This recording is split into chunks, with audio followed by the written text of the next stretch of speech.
네, 우리가 지난 시간에는 계약의 그 법률행위의 내용에 유효 요건으로서 확정 가능 적법 타당 확정 가능 적법성까지 했죠. 자, 그래서 우리가 적법성이라고 이야기할 때는요.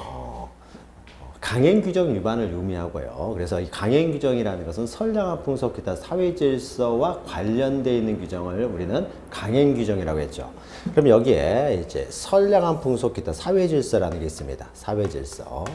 이 사회 질서와 관련되어 있는 규정들, 그 사회 질서를 위반하는 것처럼 보이는 건 이런 것들을 모두 이제 금지를 하고 있습니다. 그래서 이런 것들을 금지하고 하지 말아라, 하지 말아라, 하지 말아라. 여기 안에도 있겠죠. 하지 말아라, 하지 말아라. 쭉 이렇게 금지 규정을 두고 있어요. 자, 이런 규정들 우리는 강행 규정이라고 한다라고 했죠.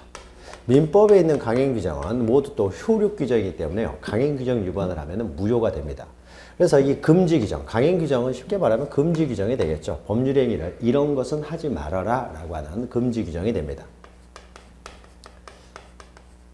자, 그래서 만약 이런 행위를 하였으면 어떻습니까? 이런 것들은 무효가 되겠죠. 강행 규정을 위반했기 때문에 무효, 그 법률 행위는 무효가 됩니다. 그러나 이런 행위는 어떻습니까? 강행 규정을 위반한 행위가 아니죠. 금지되고 있지는 않아요. 선량한 풍속 기타 사회 질서와 관련이 되어 있지만은 금지되고 있지는 않습니다. 그러니까 이 선량한 풍속 기타 사회 질서와 관련됐다는 것이 굉장히 애매하잖아요. 그래서 그런 것들을 쭉 이런 건 하지 말아라 했는데 우리 일반인들이 보기에는 사회 질서에 위반되는지 위반되지 않는지 애매한 것들은 몰라요. 모르기 때문에 이런 거 금지가 되지 않았으니까 이런 것들은 금지 규정이 위반되지 않았으니까 이것은 유효가 되겠죠. 유효가 됩니다. 자, 그러면은 강행 규정을 위반했을 때요. 그 강행 규정은 선량한 풍속 기타 사회 질서 이게 핵심이 되는 거죠. 이 핵심. 그 자체를 위반을 했어요. 이거 당연히 이것도 강행 규정이 위반됐으니까 당연히 이것도 무효가 되겠죠. 자, 그러면 여기 안에 있는 요 행위예요. 선량한 풍속 기타 사회 질서를 직접적으로 이렇게 위반을 했습니다. 핵심을 건드렸다는 거죠. 자, 이런 행위들은 우리가 봤을 때 애매한 정도가 아니에요. 우리가 정확하게 알 수가 있어요. 선량한 풍속 기타 사회 질서를 정확하게 위배됐을 경우. 이제 애매한 것들은 좀 애매합니다. 여기 경계에 있는 것들은 애매해서 잘 보기가 힘들지만은 핵심에 해당하는 거. 대표적인 것이 무슨 첩 계약을 했다랄지, 뭐 원조 기재 계약을 했다랄지. 자, 이런 것들은 당연히 해서는 안 된다는 건 누구나 알 수 있는 거죠. 사회 질서에 위반된다는 건 누구나 알 수 있어요. 따라서 그런 것들을 따로 금지 규정이 없다라고 하더라도 당연히 우리가 법 조문들을 다 알고 있는 것은 아니잖아요. 법 조문을 모른다고 하더라도 당연히 우리가 상식적으로 그것은 당연히 해서는 안 된다라고 알고 있는 것들 있죠. 자, 그런 내용들입니다. 자, 그런 내용들을 위반을 했어요. 그런 경우에는 따로 법에 금지 규정이 없다고 하더라도요. 이것은 반사회적 행위가 되기 때문에 누구든지 이것은 알 수 있는 행위가 되기 때문에 이것은 비록 금지 규정이 없다라고 하더라도 당연히 이것도 무효가 된다는 거죠. 무효가 된다.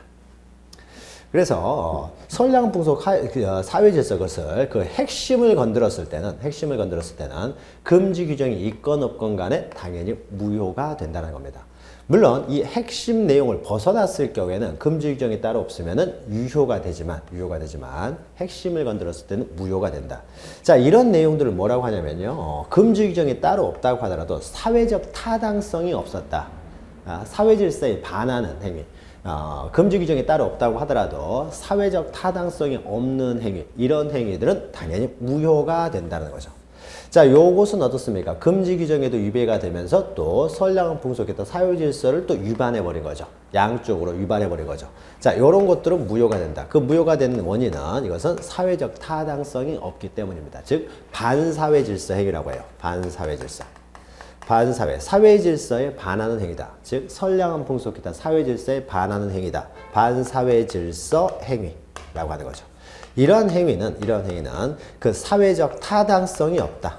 사회적 타당성이 없기 때문에 금지 규정에 따로 없다라고 하더라도 금지 규정이 있건 없건 간에 상관없이 다 무효로 보고 있습니다. 반사회적 행위.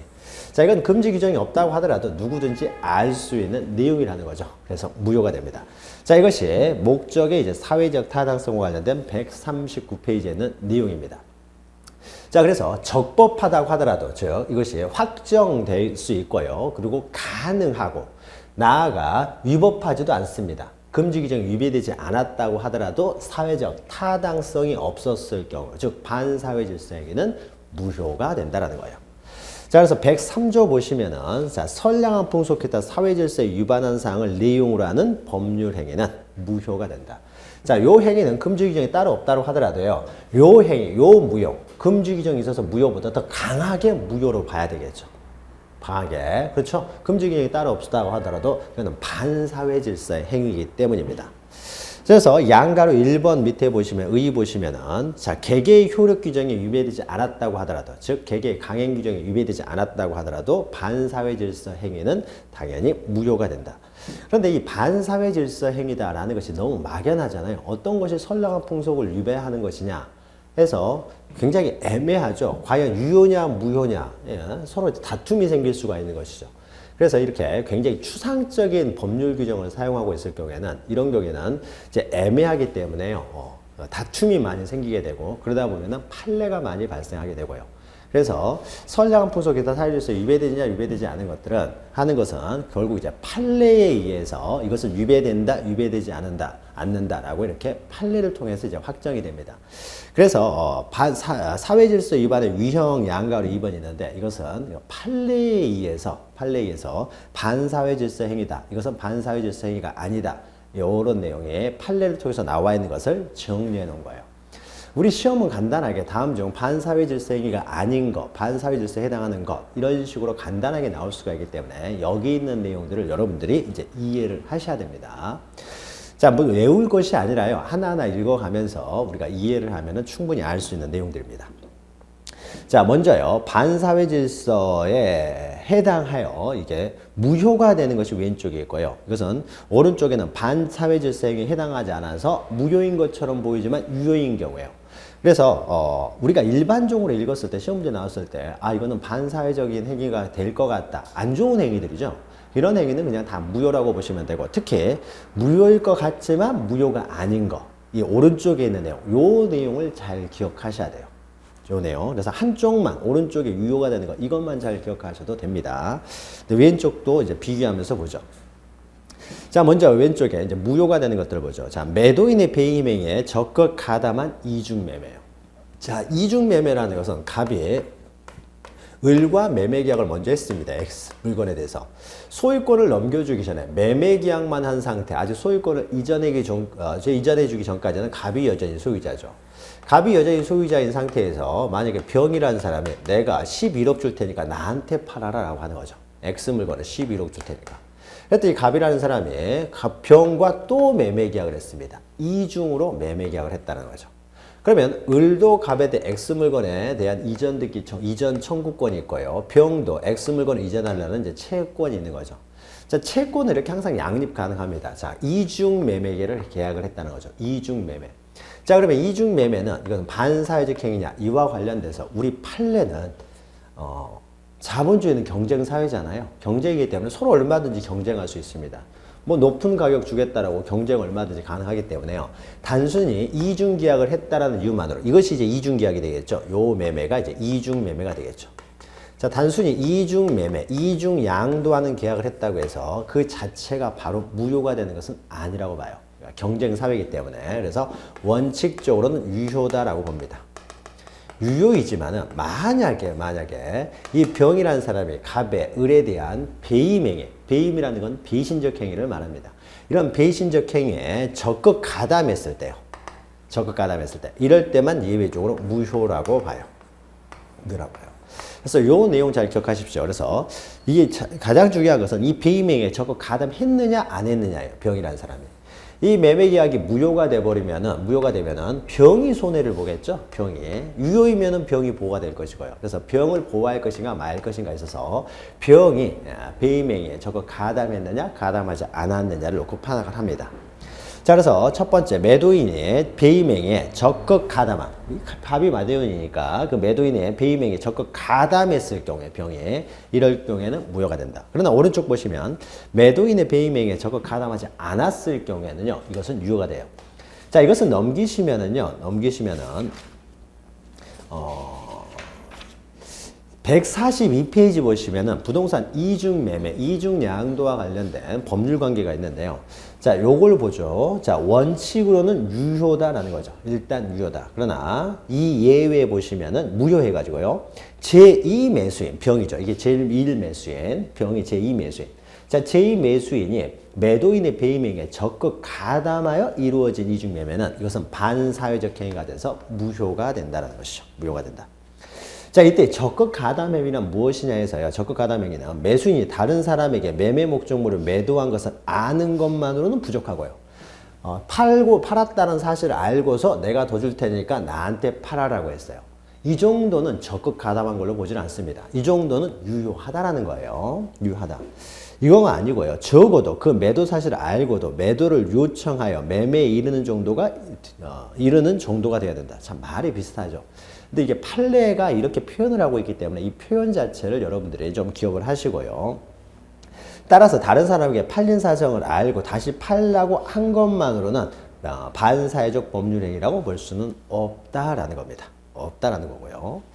자, 그 다음에 밑에 보시면 부부 형제 사이에 이중매매가 이루어졌다. 자, 갑과 병 사이가 부부관계나 형제관계예요. 그래서 갑이 다른 사람한테 팔고서 다시 자기 배우자나 형제자매한테 팔았을 때, 자, 이런 경우에는요, 배임에게 적극 가담한 것을 일단 추정을 합니다. 추정을 해요. 추정을 해가지고 보통 형제나 배우자에게 판매했을 때, 이중으로 매매했을 때는 이런 좀 짜고 했을 가능성이 높겠죠. 추정을 한다는 것이고, 밑에는 대리인이 배임행위에 가담하였습니다. 대리인이. 그러니까 병이라는 사람이 이중매매를 하는데 병이 직접 나서는 것이 아니라 중간에 A라는 사람이 나서가지고 이 A가 병의 대리인으로서 이중매매를 했어요. 자, 그럼 우리가 대리 시간을 할 텐데요. 대리에 의해서 법률행위를 했을 때는 그 법률행위의 기준은 대리인을 기준으로 합니다. 대리인. 따라서 대리인이 배임행위에 적극 가담했을 경우 이때는 이제 무효가 되지만은 대리인이 배임행위에 적극 가담하지 않았을 경우에는 무효가 되지는 않는다라는 거예요. 그러니까 대리인을 기준으로 판단한다. 그래서 대리인이 법률행위를 했을 때는 대리인이 배임행위에 적극 가담하였다면 본인이 미리 그 사정을 몰랐거나 반사회성을 야기한 것이 아니라고 할지라도 이것은 무효가 된다는 거죠. 그러니까 사회질서에 반한다는 장애사유가 부정되는 것은 아니라는 것은 무효가 된다. 즉 대리인이 법률행위를 할 때는 대리인을 기준으로 한다라는 거 기억하시면 돼요. 밑에 3은요. 부동산 이중매매가 반사회적 행위가 돼서 무효가 됐을 때 법률관계를 나타내고 있는데요. 이 내용은 굉장히 복잡한 내용이 들어가요. 뭐 채권자 대유권, 채권자 취소권 이런 내용이 들어가니까 우리 민법 총칙의 범위를 넘어서기 때문에 이것은 무시하셔도 되고, 일단 배임행위에 적극 가담했느냐 가담하지 않았느냐에 의해서 판단을 한다. 반사회성은. 그리고 대리인이 법률행위를 했을 때는 대리인을 기준으로 한다. 이 정도 기억하시면 돼요. 자, 그러면 다시 앞으로 와서요. 139페이지 보시면은 이제 또 하나씩 읽어보죠. 자, 두 번째 왼쪽 보시면은 자, 증언의 대가로 용인 정도를 초과하는 급부 제공행위예요. 나를 위해서 증언을 해주면은 얼마를 주겠다. 필요 이상의 돈을 준다라는 거죠. 자, 이러면은 허위 증언 가능성이 높기 때문에 이런 계약들 다 무효라는 겁니다. 또 밑에 옆에 보시면은 허위 증언을 대가로, 그러니까 나를 위해서 거짓말을 좀 해달라. 허위 증언의 대가로 급부를 제공했을 경우에는 이 경우에는 필요 이상을 넘었을 때, 즉 용인 한도를 초과하지 않았다라고 하더라도, 다시 말해서 뭐 교통비 정도를 지급하기로 했어요. 이랬다고 하더라도 무효가 된다. 물론 허위 증언의 대가가 아니라면은요, 이런 경우에는 뭐 교통비 정도, 식비 정도 지급하는 거 이것은 가능합니다. 그러나 그것을 초과해서는 지급해서는 안 되는 것이고, 허위 증언의 대가였을 때는 교통비만 지급했다고 하더라도, 지급하기로 하는 계약을 했다고 하더라도 이것은 무효가 된다는 거죠.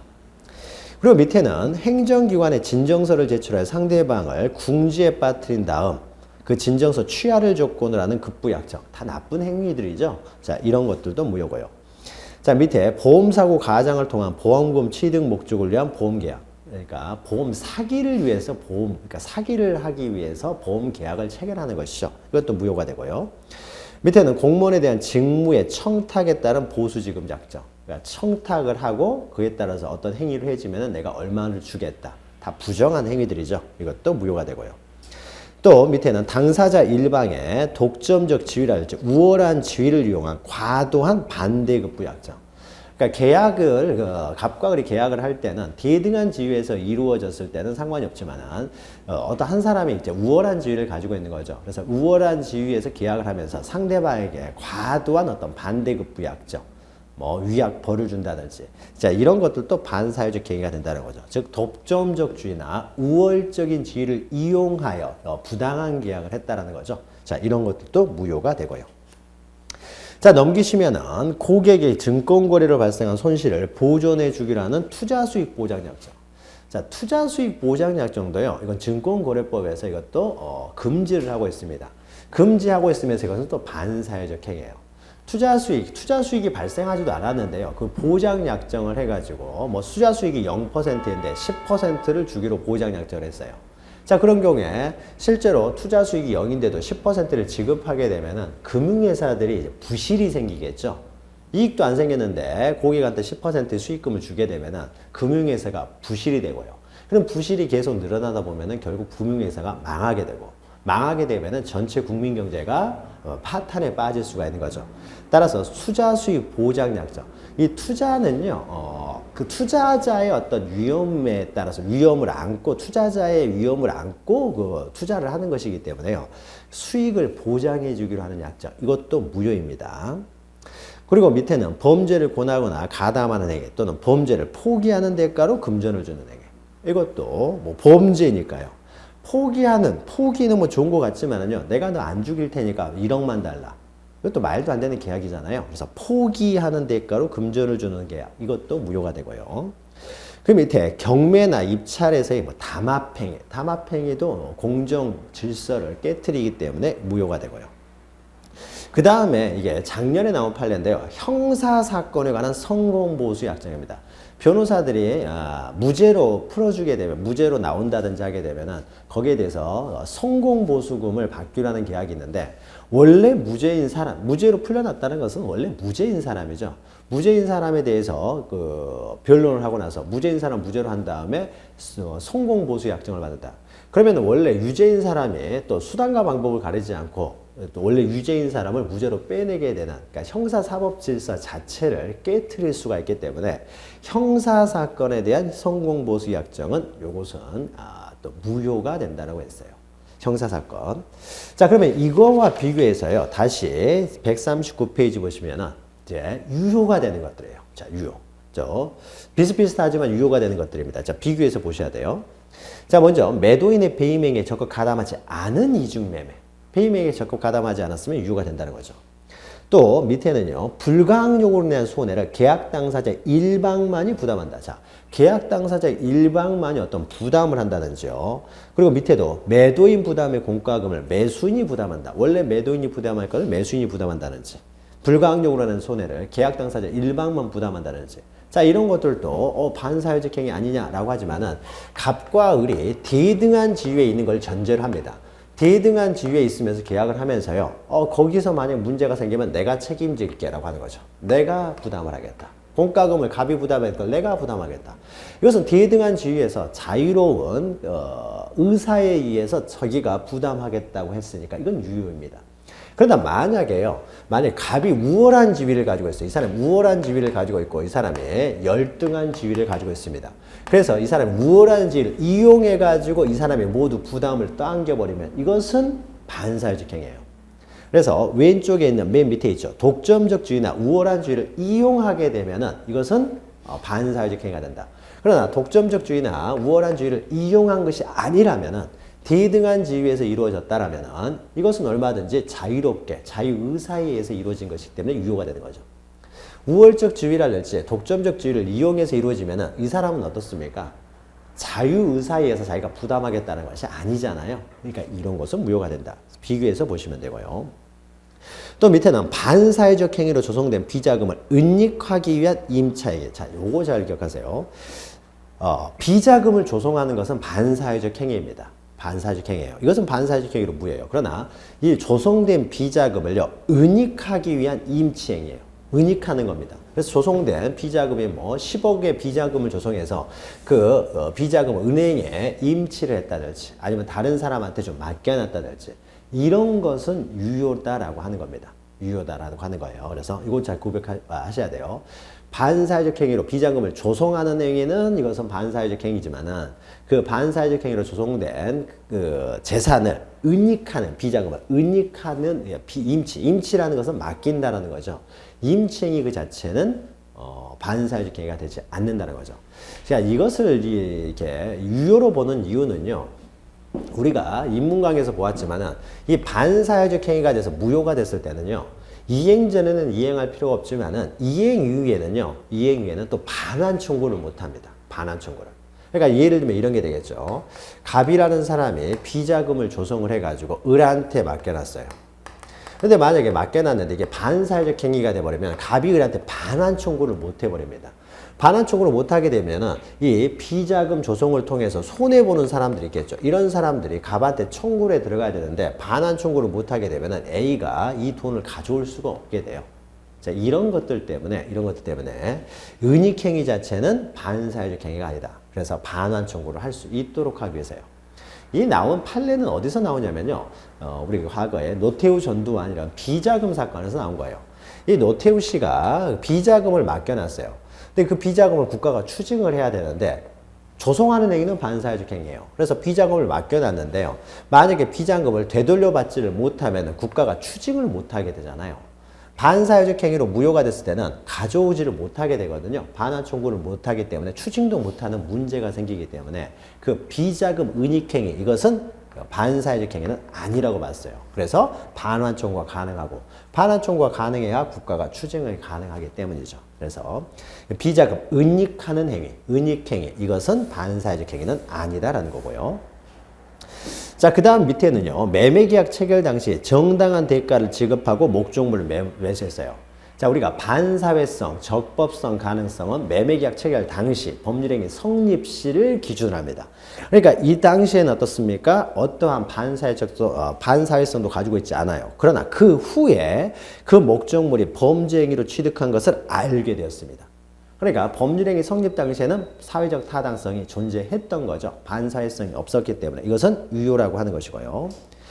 또 밑에는 금품 대가에 따른 주지직 양도 양수 약정을 알고도 묵인 방치한 상태에서 이루어진 주지임명행위. 자, 주지라는 개념 우리가 조계사라든지 조계종이라든지 불교하면은 이제 불교 같은 경우에요. 이제 그 절의 대장이 이제 주지가 되는 거죠.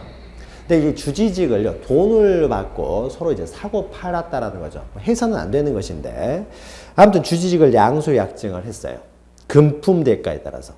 그러니까 이거는 뭐 부정한 행위죠. 그런데 이것을 방치하고서요, 그것을 그대로 알면서도 주지직을 임명을 했다는 거죠. 뭐 바람직한 것은 아니지만요, 우리 판례는 이렇게 종교적인 부분에 대해서는 되도록이면 간섭을 안 하려고 합니다.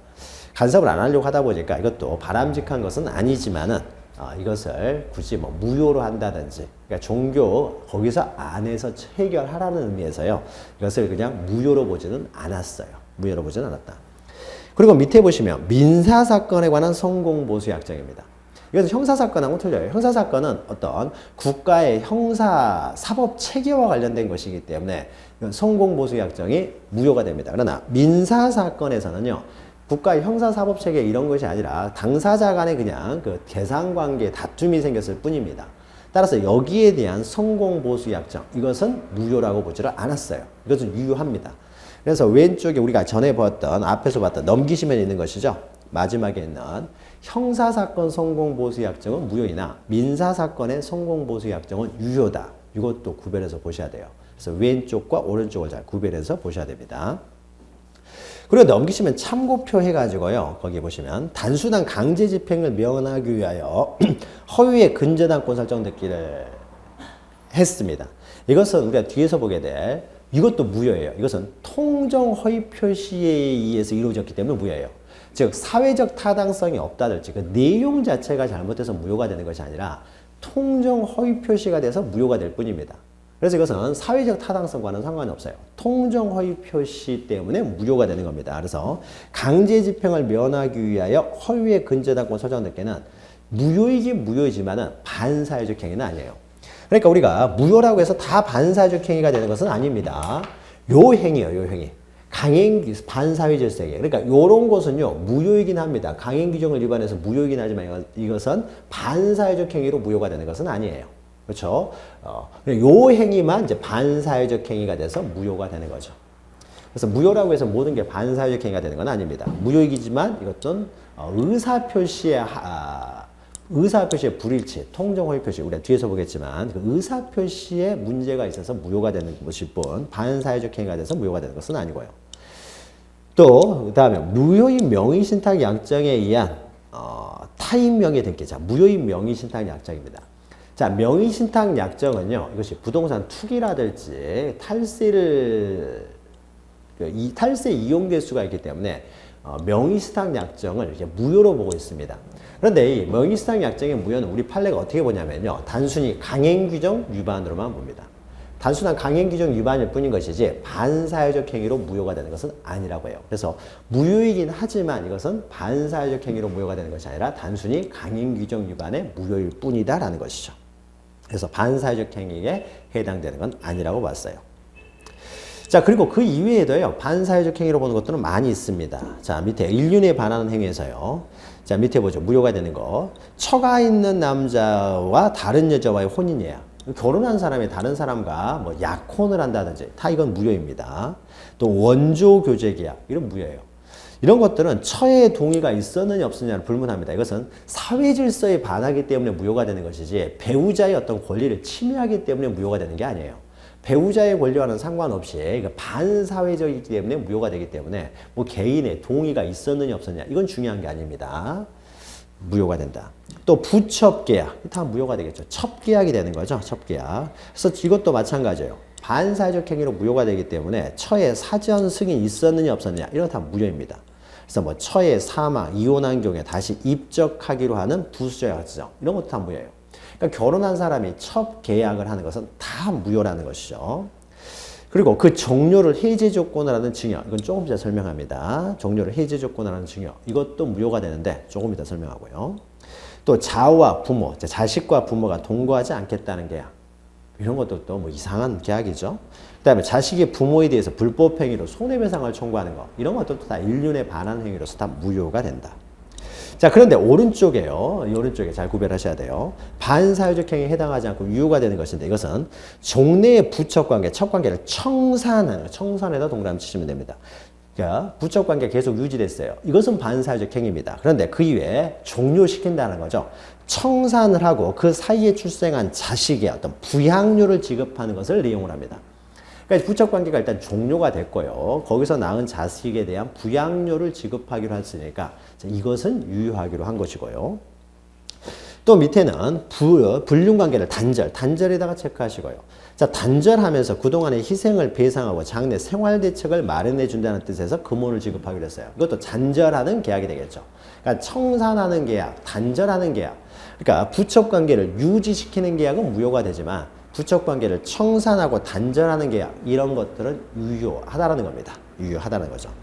자, 그런데 왼쪽에요. 왼쪽에 우리가 조금 네 번째 줄 보시면은 조금 이따 한다고 했죠. 자, 그 종료를 해제 조건으로 그 종료라는 것은 부척관계 종료를 해제 조건을 하는 증여. 헷갈릴 수 있는 거죠. 이것도 그러면 부척관계 종료라는 말이 들어갔으니까 이것도 그러면 당연히 이것도 유효한 거 아니냐라고 하지만 그 종료를 해제 조건으로 붙였어요. 그러면 이것은 유효가 됩니다. 종료를 해제 조건이라는 건 이런 거예요. 자, 우리 입문 시간에 해제 조건을 공부하셨으니까요. 자, 보죠. 갑이라고 하는 사람이 을이라는 사람한테 X 물건을 증여를 합니다. 증여를 하는데요. 부첩관계의 종료를 해제 조건이에요. 그러니까 증여를 하는데 부첩관계가 종료가 되면은 그러니까 부첩관계가 종료됐다는 것이 단절됐을 경우에는 을이 그 부동산 있죠. 증여받은 부동산, 이 증여계약이 해지가 된 것을 하겠다는 거죠. 그러니까 종료가 돼서 이 사람이 떠나려거든 증여도 따라서 해제가 돼버리기 때문에 이것을 놓고 가라는 의미가 되겠죠. X 부동산. 자, 그러면 을이라는 사람이 어떻습니까? 그 부첩관계를 끝내기 위해서는 이것을 놓고 가야 되기 때문에 사실은 올가미를 씌워놓는 거죠. 너 또 못 떠나게 만드는 거잖아요. 너 떠날 거면 놓고 가라는 거죠. 그것은 무슨 의미입니까? 이 사람이 떠나지 못하게, 단절시키지 못하게, 종료시키지 못하게 하는 계약이 되겠죠. 종료가 되거든 이걸 놓고 가야 된다고 하니까.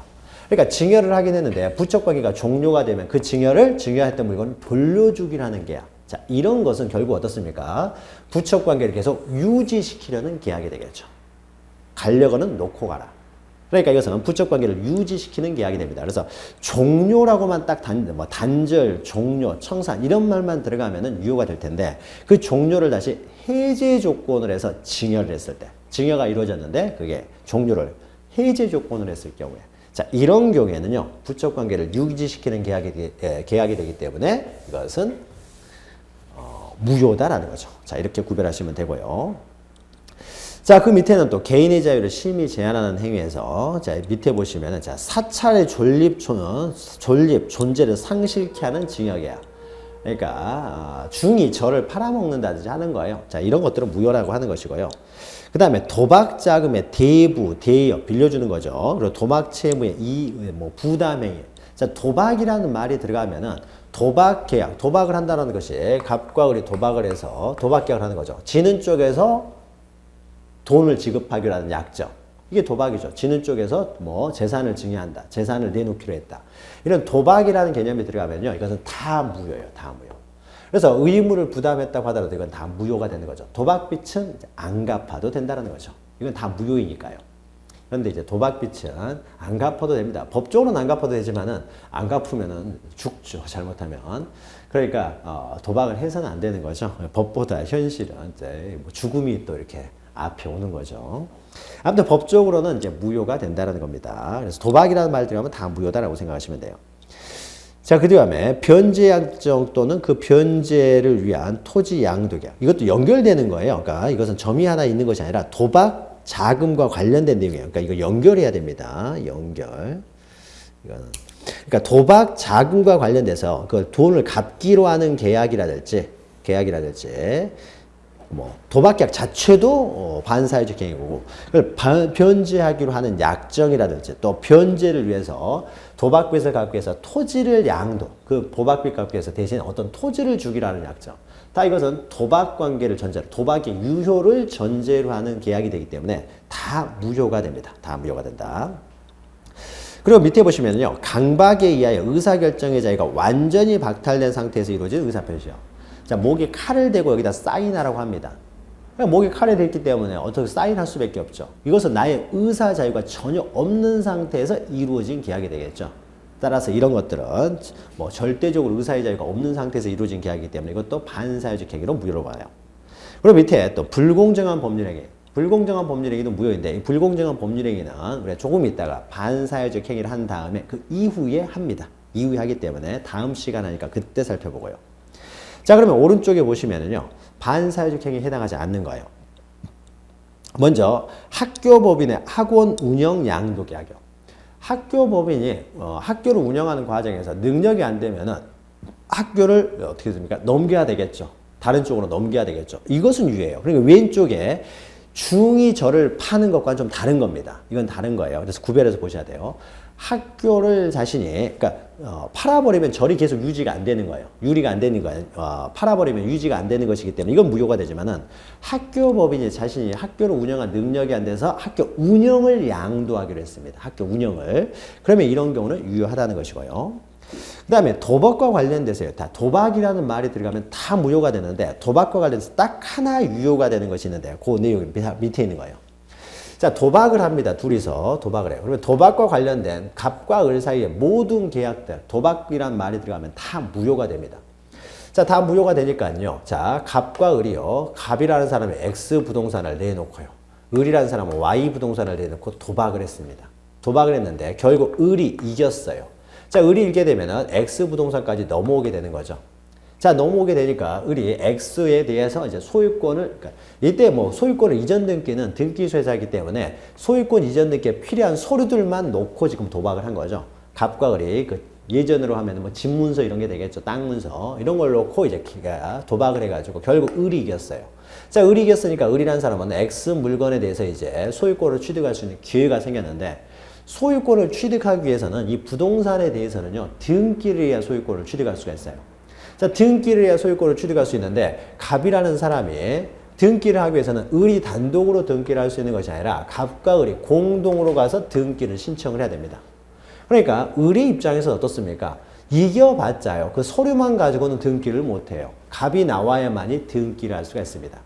그래서요, 을이라는 사람은 서류를 가지고 봤자 아무 의미가 없기 때문에, 을이라는 사람은 등기 서류를 놓고 도박을 할 때, 등기 서류만 놓고 도박을 해서는 안 되고요. 그 다음에 뭘 또 요구를 하냐면, 서로가 이것까지 있어야 돼요. 내가 단독으로, 내 앞으로 등기는 못하기 때문에, 을이 이렇게 할 수 있는 거죠. 내가 그 부동산을 다른 사람한테, 이 사람은 부동산을 갖는 게 목적이 아니라 돈을 갖는 게 목적이기 때문에요. 이 부동산을 이제 팔 수 있는 권한, 즉 대리권,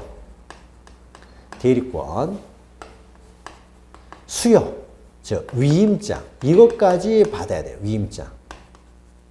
자, 그러면은 위임장이 있으면요, 매각에 대한 이임장이죠. 매매에 대한 이임장.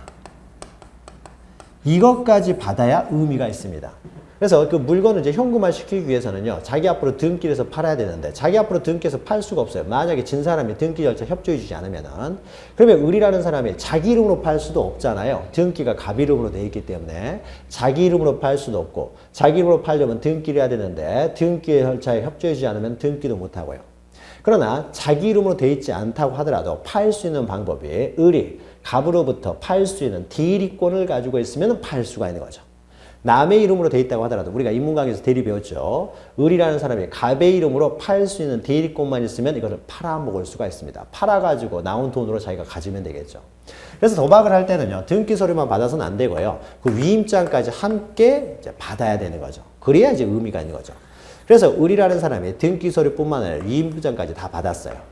위임장까지. 그러니까 두 사람 사이에서 이렇게 등기 서류만 놓는 것이 아니라 위임장까지 다 얹어놓고 도박을 한 거죠.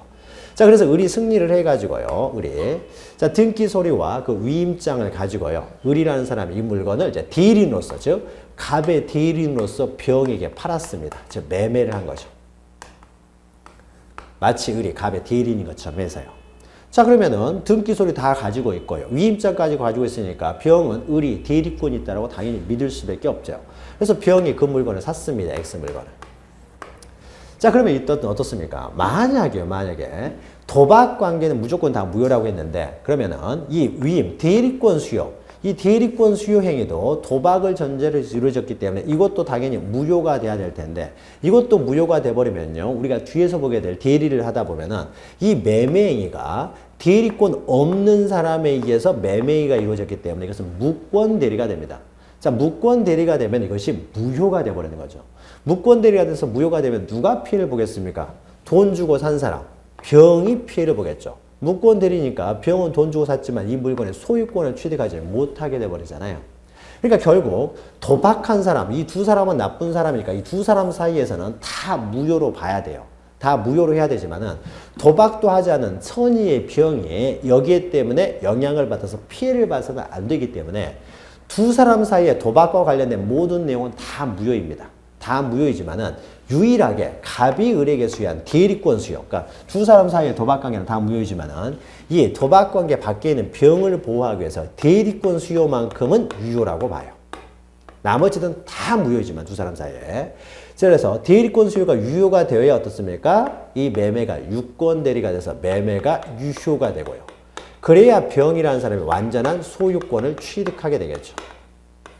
그래서 도박장 밖에 있는 도박하지 않았던 병을 보호하기 위해서 어쩔 수 없이 두 사람 사이에 모든 게 다 무효지만은 두 사람 사이에 있었던 것 중에서 대리권 수요 행위는 유효로 본다는 거죠. 자, 요거 잘 기억하시면 돼요. 자, 그래서 도박 채권자에게 도박과 부동산 처분의 대리권 수요 행위, 이것은 유효라는 것이죠. 유효다.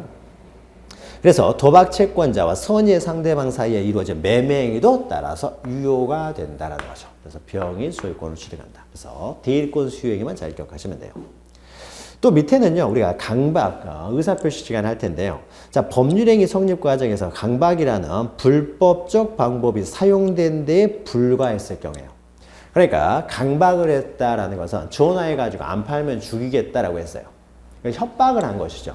그러니까 협박을 전화로 받았다고 하더라도요, 나의 의사결정이 자기가 전혀 박탈된 상태는 아닙니다. 그래서 생각을 하겠죠. 협박을 받고 난 다음에 정말 그 협박 계속 들어오니까 팔 것인가 말 것인가를 물론 협박에 의해서 하자는 있습니다. 내가 의사결정하는 과정에 하자는 있지만은 나의 의사결정의 자유가 완전히 박탈된 상태가 아니라 협박을 받은 상태에서 그래 팔자 라고 할 수도 있고요. 끝까지 안 팔자 라고 할 수 있어요.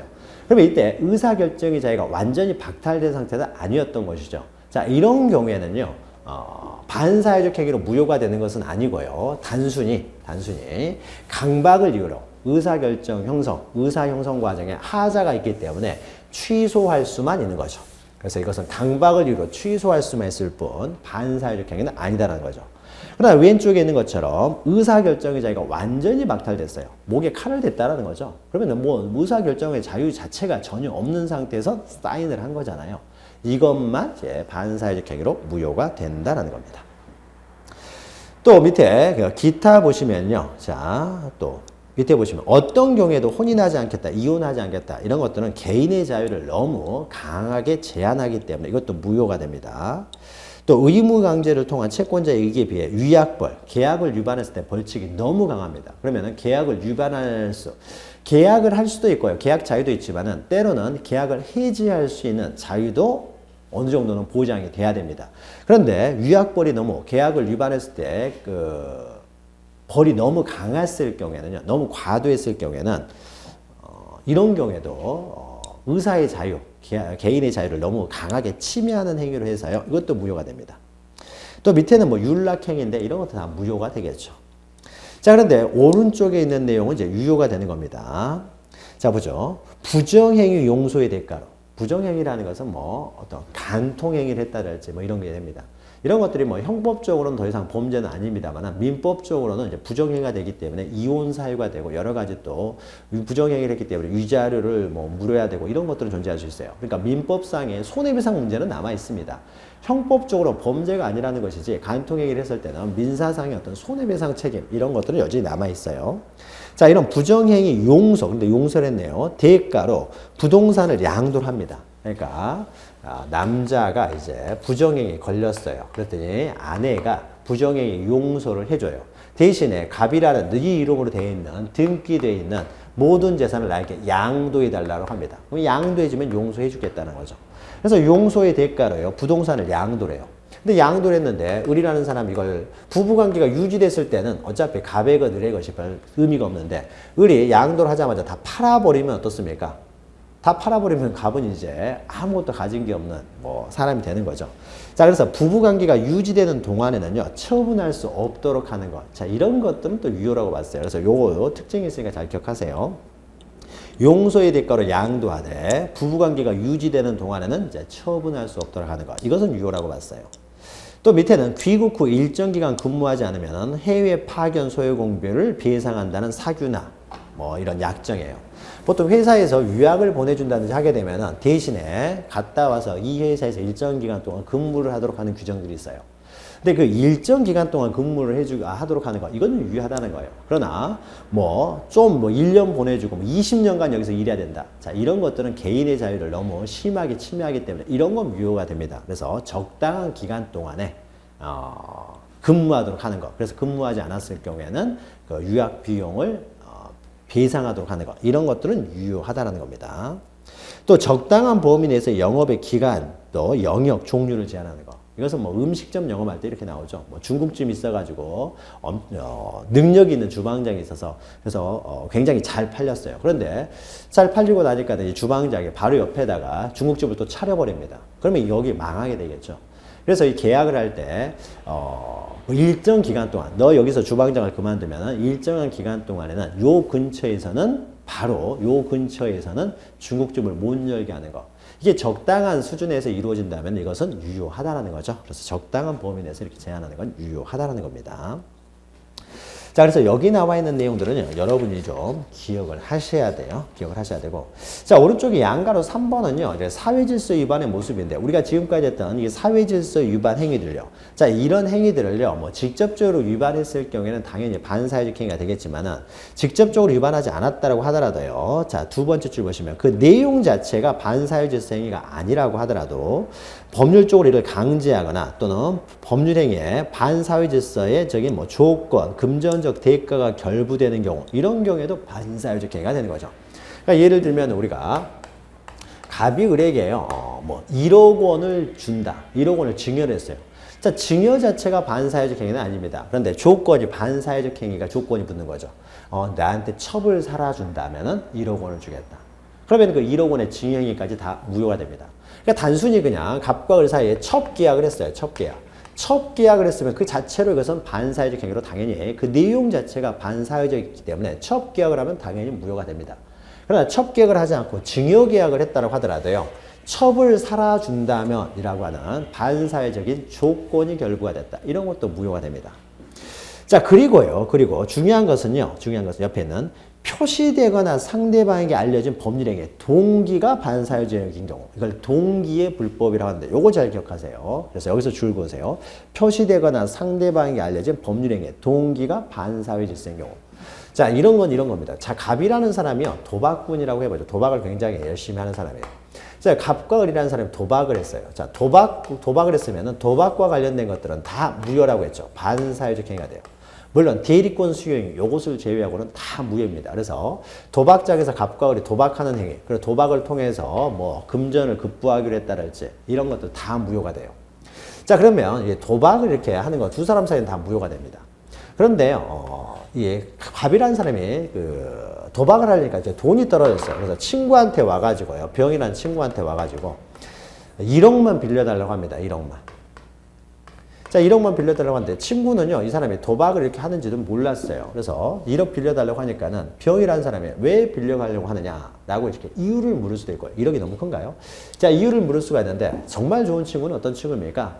이유도 묻지 않고 빌려주는 친구가 정말 좋은 친구죠. 그래서 병이라는 사람은요, 이유도 묻지 않고 바로 빌려줬어요. 자, 빌려줬습니다. 그런데 갑은 동기는 어떻습니까? 갑의 동기는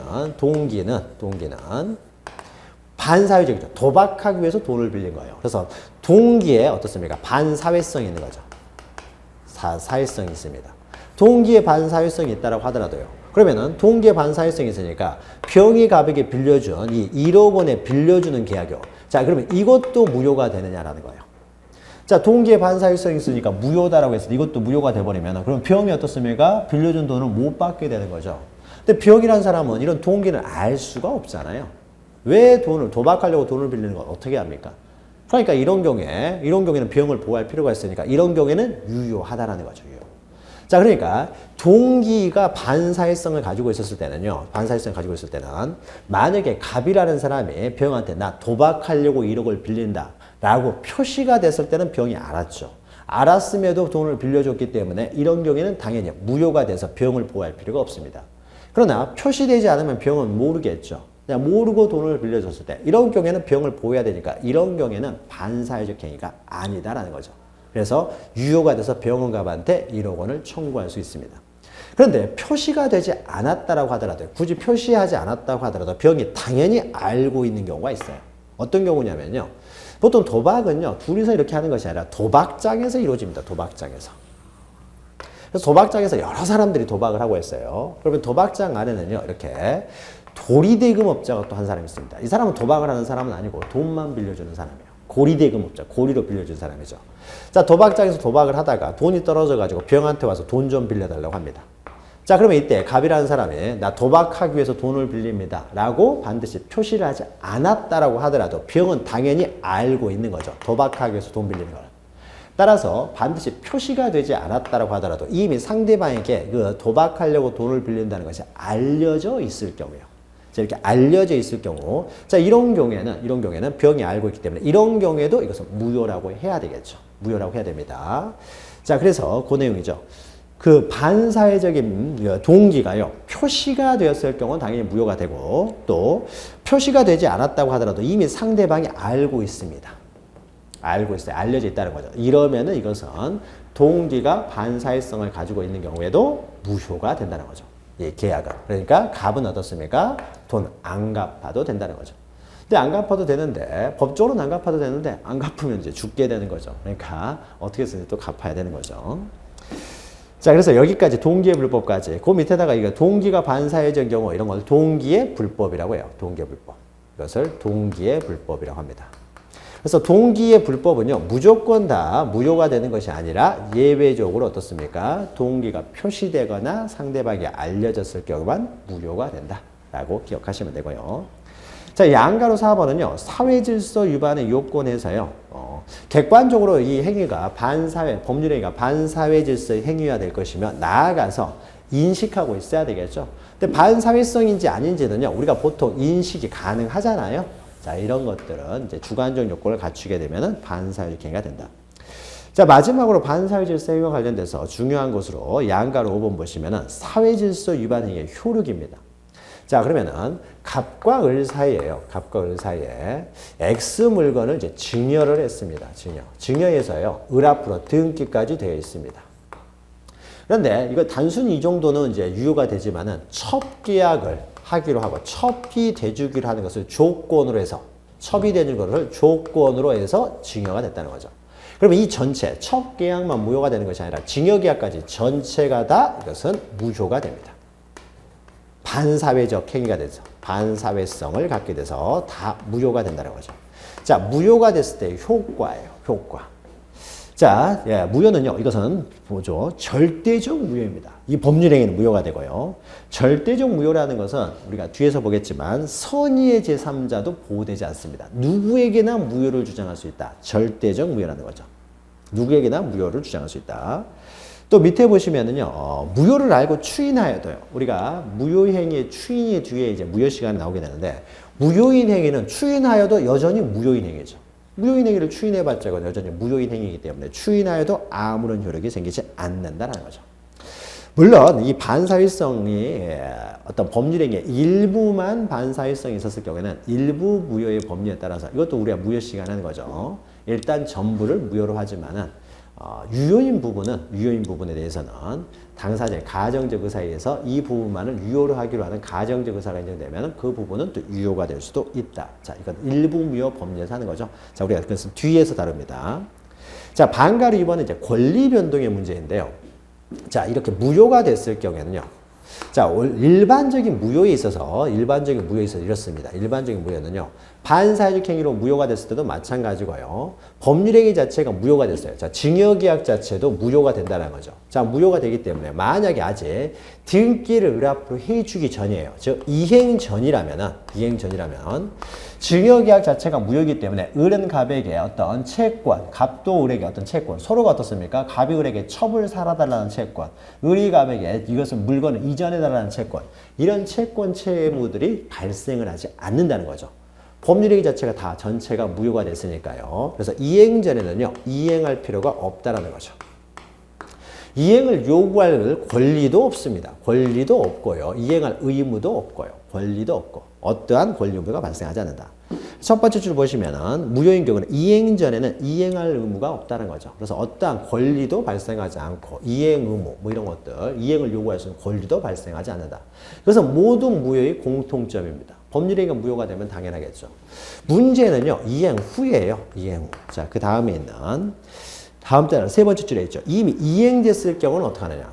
자, 일반적인 무효였을 때요. 자, 단순히요. 강행 규정을 위반해서 무효가 됐다라지. 또 우리가 뒤에서 의사표시와 관련돼서 또 뭐 비진입 표시나 통정허위 표시가 나오게 되는데 이것도 이제 무효가 되는데요. 자, 일반적인 무효에 있어서는요. 자, 이행할 필요가 없는 걸 이행을 했다라는 거죠. 그러니까 어떻습니까? 이행할 필요 없는 걸 이행했기 때문에 상대방은 부당하게 이득을 얻은 것이 되겠죠. 따라서 원칙적으로 부당이득 반환을 청구할 수가 있는 것이 원칙이에요. 반환, 청구를 할 수 있는 것이 원칙입니다. 이게 가능하다. 이게 원칙이에요. 일반적인 무효에서는 부당이득 반환 청구를 할 수가 있습니다. 자, 그러나 예외적으로요. 예외적으로. 이것이 103조, 우리가 반사회적 행위는 103조에 규정되어 있어요. 반사회 질서에 반하는 행위는 103조를 위반하여 무효가 됐을 때요. 무효가 됐을 때.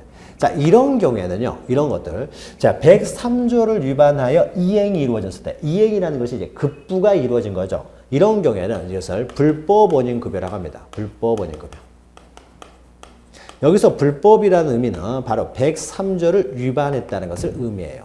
그래서 103조를 위반해 가지고 이것을 원인으로 해서 급여라는 거 급부 동일한 의미예요. 이행 동일한 의미입니다. 이행, 급여, 급부 다 동일한 의미예요.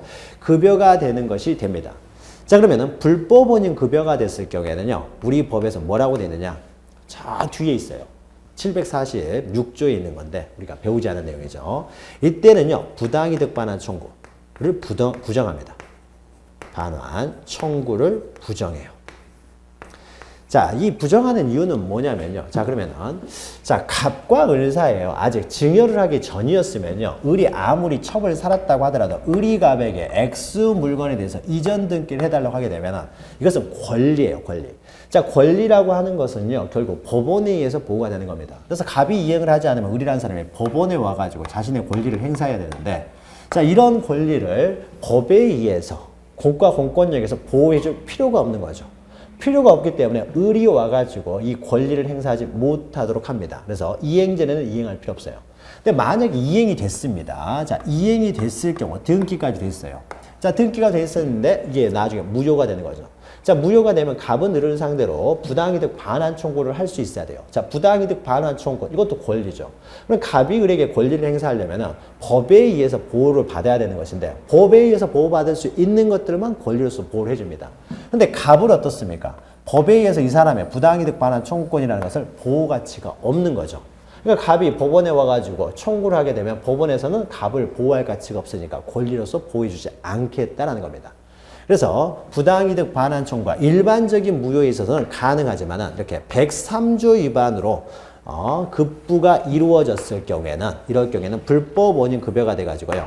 급여자에게 부당이득 반환 청구권이라는 권리를 인정해주지 않는다라는 거죠. 자, 그러면은 어떤 권리도 인정해주지 않는다는 거죠. 갑은 보호할 가치가 없기 때문에. 자, 그래서 뭐 갑이요 을에게 그러면은 뭐 소유권에 의해서 이게 무효이기 때문에 갑이 소유권에 의해서 반환 청구가 가능하느냐 이것도 인정을 해주지 않습니다. 소유권에 의해서 반환 청구를 하는 것들, 반환 청구 이 반환 청구라는 거 다 반환 청구 권리라는 거죠. 이런 것들을 다 막아버리겠다는 거죠. 너는 법적으로 보호할 가치가 없기 때문에 다 부정을 하게 됩니다. 보호를 해주지 않는다는 거죠. 자, 그러니까 결국 어떻게 됩니까? 비록 무효라고 하더라도요, 을에게 어떻게 돼요? 이 사람이 이제 수익자가 되겠죠. 이득을 얻은 사람이 되겠죠. 이 사람에게 귀속이 돼버리는 거죠. 반사적으로. 어차피 갑은 반환 청구를 못하기 때문에 소유권에 의한 반환 청구, 부당이득 반환 청구를 못하기 때문에 궁극적으로 이제 수익자 을에게 그 권리는 귀속이 되는 효과가 발생합니다. 반사적으로. 자, 그래서 이렇게 불법 원인 급여에 해당한다는 거죠. 따라서 불법 원인 급여에 해당하여 그 반환 청구를 할 수가 없다라는 것이고 나아가 판례는 이 불법 원인 급여자는 소유권에 의한 반환 청구권도 행사할 수 없다. 즉 어떠한 권리로도 보여주지 않겠다라는 겁니다. 결국 이미 이행된 것은 수익자에게 확정적으로 이제 귀속이 되어버리는 것이죠. 귀속이 되어버립니다. 자, 여기까지가요. 이제 반사회적 법률에 관한 내용이고요. 그러면 잠시 쉬었다가 반사회적 행위의 또 하나의 그 내용이 되는 불공정한 법률행위에 대해서 좀 살펴보도록 하겠습니다. 잠시 쉬었다 보겠습니다.